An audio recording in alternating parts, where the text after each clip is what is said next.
క్రమం, ఆ క్రమాన్ని అనుసరించే అనుభవం మనం కలిగి వారు ఉండాలి.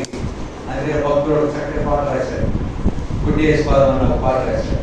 ఆ జీవిత సాగరమునా నన్ను నడిపించుము ప్రభువా, కుడి ఎడమకు తొలక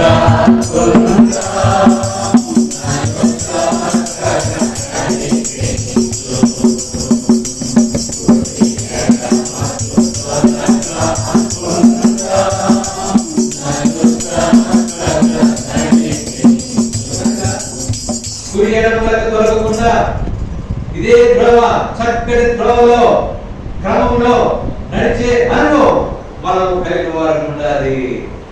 అలాగా అందుకనే సువార్తకి వెళ్ళినప్పుడు సువార్తలో ఏమని చెప్తాం, బీబీఎస్ లో పిల్లలకి ఏం చెప్తామంటే ముగ్గురుగా లైక్స్ లో నిలబడాలి, లైక్స్ తప్పకూడదు, టీచర్స్ పిల్లలు లైక్స్ లో నిలబెట్టండి అని చెప్పి పిల్లలు. అప్పుడు ఎట్లుంటదంటే ఆ దృశ్యాన్ని చూసినప్పుడు ఒక పెద్ద సమూహము, ఎంతో పెద్ద ఎక్కడో బీబీఎస్ లో చూస్తే ఎక్కడో చెప్పుకో నిలబడితే ఇంకా పిల్లలు మందిరంలో చూస్తూనే ఉంటారు. అలాగే ఎంత చక్కగా దృశ్యం, ఎంత అనేకులు చూడముచ్చటగా, ఎంత చక్కగా పిల్లలు క్రమంలో వెళ్తున్నారు అనేది అనేకులు మాదిరికరమైన అనుభవంగా ఉండేదిగా ఉంటుంది. అలాగే మనం కూడా ఒక క్రమాన్ని పాటిస్తే చక్కటి త్రోవలో నడుస్తూ ఉంటే అపొస్తలుల బోధ, సహవాసం, రొట్టె విరుచుట, ప్రార్థన చేయుట అనే అనుభవంలో ఎడతెగక కొనసాగడం ద్వారా మన జీవితాల్లో ఎంతో మేలు మనం పొందేవారు ఉంటాము. సరే, ఇప్పుడు సేపున్నారు కదా, చాలా టైం ఏంటి సేపున్నారు, అంశం ఏంటి? అంశం అందరూ, అది అనుభవం. బెయేర్షెబా యొక్క అందరూ అనే మాట మీద మనం ధ్యానం చేస్తూ వస్తాం. ఇప్పుడు ఏదో చూసాం, అసలు మొట్టమొదటి జరిగిన అంశం వాక్యం ఏంటి?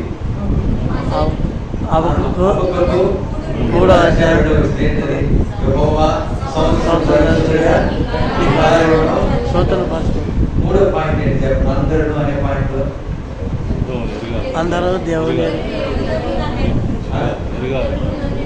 అందరూ నన్ను తిరుగుదురు.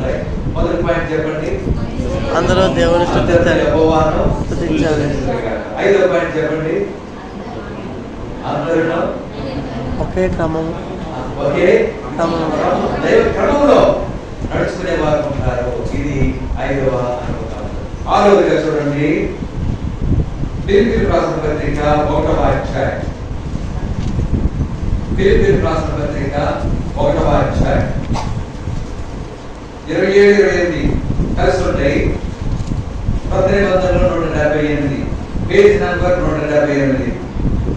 27-28 ఫిలిప్పీయులకు రాసిన పత్రిక 1వ అధ్యాయం 27-28.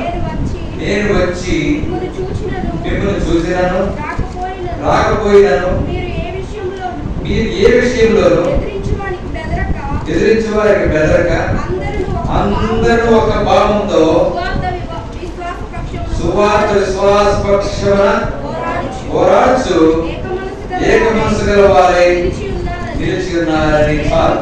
చాలు అందరూ ఒక భావముతో సువార్త విశ్వాస పక్షమున పోరాడుచు ఏక మనసు గల వారై నిలిచి ఉన్నారని అనే మాట పౌలు ఫిలిప్పీ సంఘానికి రాశారు.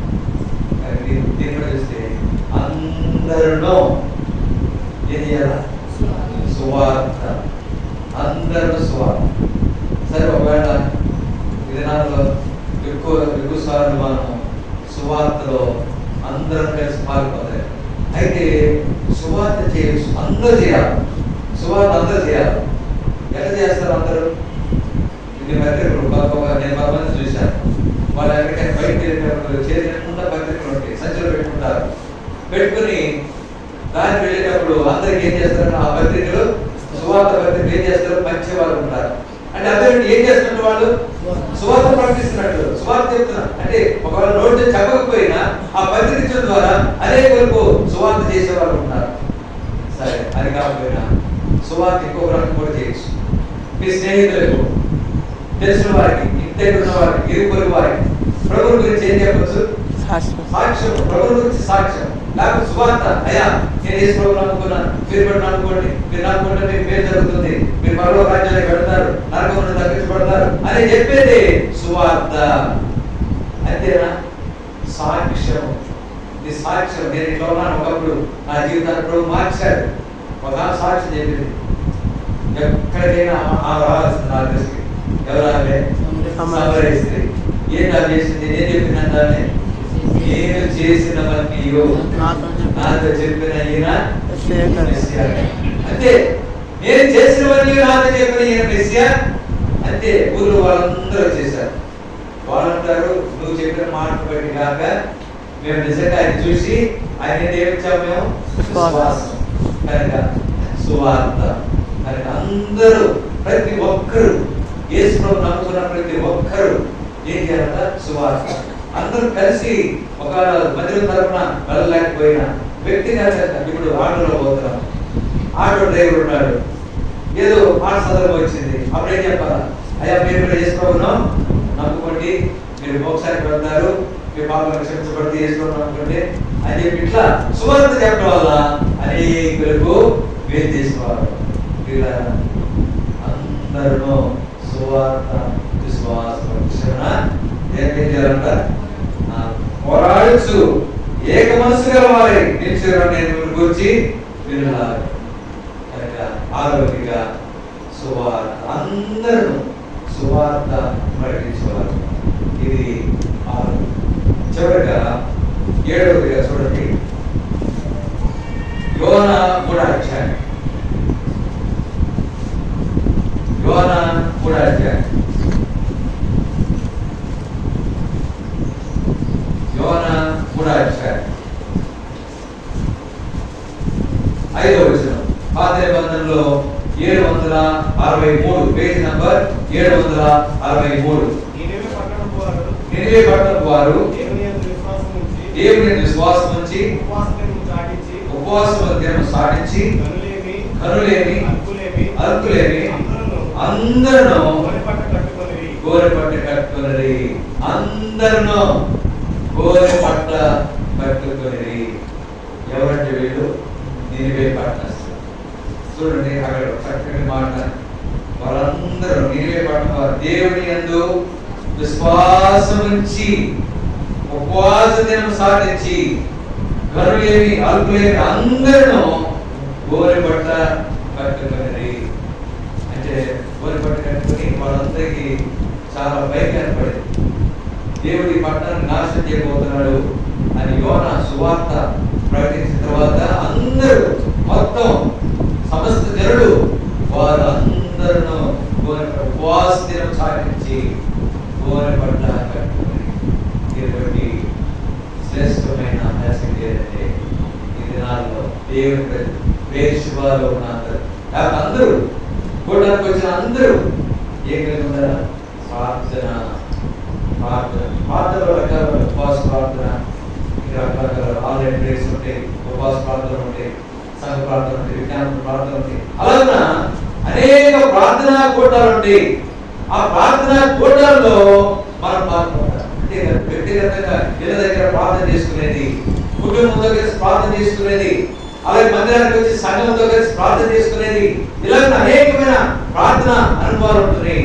వారు ఉపవాస దినం సాగించారు, ఉపవాసం ఉన్నారు. కనుక ఉపవాసం చాలా మంది వారు పిల్లల్లో శుక్రవారం, ఎక్కువ మంది శుక్రవారం కూడా పెట్టుకుంటారు.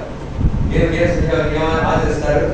ఉపవాసం ఉండి ఒకసారి తెలియక ఏదైనా జీవి లేకపోతే ఏదైనా మనకి తీసుకోండి అని ఇస్తే పక్కన ఏమన్నారు? అయ్యో ఈరోజు నేను అస్సలు ఏం ముట్టుకోకూడదు, సాయంత్రం వరకు నేను ఏం ముట్టుకోనన్నా, ఎందుకంటే ఈరోజు ఉపవాసం ఏం చేస్తారంట?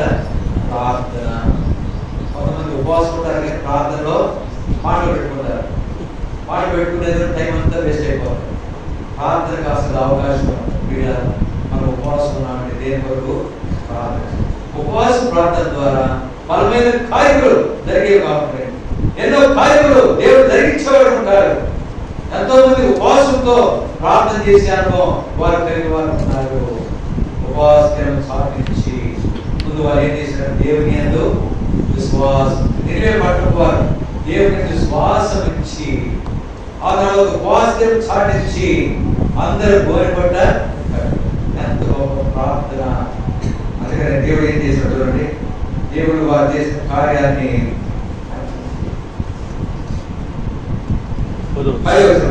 ఈ నినివే వారు ఆమె చెడు నడతలను మానుకొనగా వారు చేస్తున్న క్రియలను దేవుడు చూసి పశ్చాత్తప్తుడై వారికి చేతులని తాను మాట ఇచ్చిన కీడు చేయక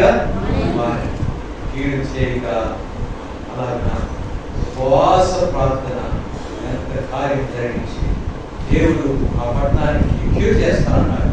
అనుకున్న కీడు చేయకుండా ఆ కీడు మాని దేవుడు కార్యంలో జరిగించాడు. వీళ్ళ విజనాల్లో ప్రార్థన ఉపవాసం కాకపోయినా మామూలు ప్రార్థన ఎంతైనా అవసరం. సంఘాల్లో ప్రార్థించే అనుభవం కలిగిన వారు ఉండాలి. ప్రార్థన కొండలకు ఆశ్రయ అనుభవం మనం కలిగిన వారు ఉండాలి. అనేకులు ఆ ప్రార్థన సంఘ ప్రార్థన యొక్క విలువ తెలియక మానవేశ్వరాలు ఉంటారు. సంఘంతో కలిసి ప్రార్థన చేస్తే ఏం బంధించబడతాయి అంట? సాధారణ క్రియలు పట్టు వదలక సంఘముతో కూడి ఎవరు ప్రార్థించెదరో.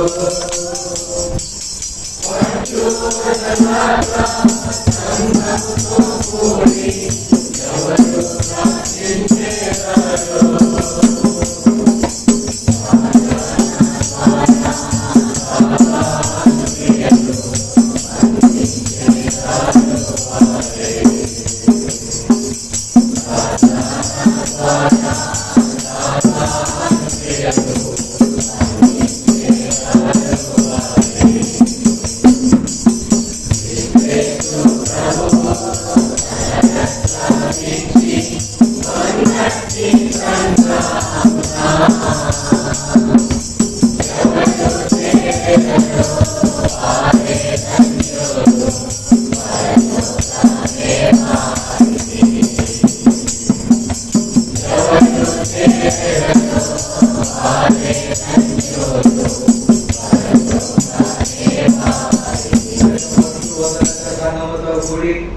ఎవరు ప్రార్థించారో ప్రార్థన ద్వారా సాధారణ క్రియలు బంధించబడే అనుభవం కలిగేదిగా ఉంటుంది. అందువలన ప్రార్థన యొక్క విలువ పెరిగి అనేక విషయాల కొరకై మన సమస్యలు, వ్యక్తిగత విషయాలు, కుటుంబ విషయాలు, అనేక సంఘ విషయాలు, వాటిని కొరకై మనం ప్రార్థించే అనుభవం మనం కలిగిన వారు ఉండాలి. ఇది హెచ్చరిక, గొప్ప హెచ్చరిక. అందరూ ఎవరు కొద్దిమంది కాదు. ప్రార్థన కొట్టాలంటే కొద్దిమంది అందరూ కలిసి సంఘమంతా ప్రార్థన చేసి పేతురు చెరసాలలో ఉంచబడిన సంఘం అయితే అతని కొరకు అత్యాసక్తితో ప్రార్థన ద్వారా బలమైన కార్యం జరిగింది. అలాగా వార్షికోత్సవ సందర్భంగా సంవత్సరం జరుగుతుండగా ఈ కార్యం నూతన పరచబడాలి. సంఘం క్షేమవృద్ధి పొందాలి. ప్రభు రాకడ కొరకు సిద్ధపడాలంటే జ్ఞానం కలిగిందని హెచ్చరించాం. అనుభవం ఏ అనుభవం? 6:22 చూసినాం. అందరితో కలిసి ఎక్కడికి వచ్చారట? బేర్షెబలో అబ్రహాము నివసించిన వాడు ఉన్నాడు. అందరూ అనే మాట ద్వారా, అందరూ అనే మాట ద్వారా 7 సంగతులు చూసినాం. మొదటిది 148వ కీర్తన 11వ వచనంలో చూసినాం. ఏంటది? అందరిని యెహోవాను స్తుతించే అనుభవం కలిగి ఉంటారు. రెండవదిగా నెహెమ్యా 10:28లో చూసాం. అందరూ శాస్త్రం అనుసరించి నడుచుకోవచ్చు. దేవుని వాక్యాన్ని అనుసరించి నడుచుకోవాలి. మూడవది ఇర్మియా 31-34 చూసాం. అందరూ దేవుని ఎరిగే అనుభవం కలిగిన వారు ఉండాలి. నాలుగవదిగా ఇర్మియా 40:12 చూసాం. అందరూ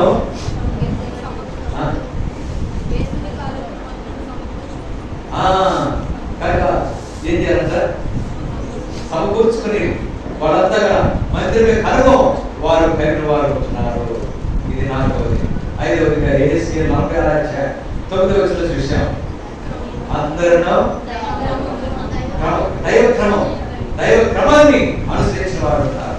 ఆరోదిగా ఫిలిప్పి 1:20 వచ్చినారు చూసాం. ఏంటంటే అందరూ వార్త యొక్క అనుభవంలో వారు కొనసాగుతున్నారు. 7వదిగా యోహాను 3:5 చూసాం. అందరూ ఉపవాసం పాటించి గోనె పట్టు కట్టుకొని ప్రార్థన అనే అనుభవంలో, పశ్చాత్తాపము అనే అనుభవంలో వారు ఉంటూ వచ్చారు కనుక దేవుని కార్యములు అక్కడ బాగా జరగవచ్చు. అనేది అనుభవంలో మనమందరం కూడా కలిసి ఈ శ్రేష్టమైన 7 ఆధ్యాత్మిక అనుభవాలు కలిగి ఆ రీతిగా ముందుకు సాగిపోవాలనేది ప్రవచించిన తర్వాత గమనించండి. మరి రేపు సాయంకాలం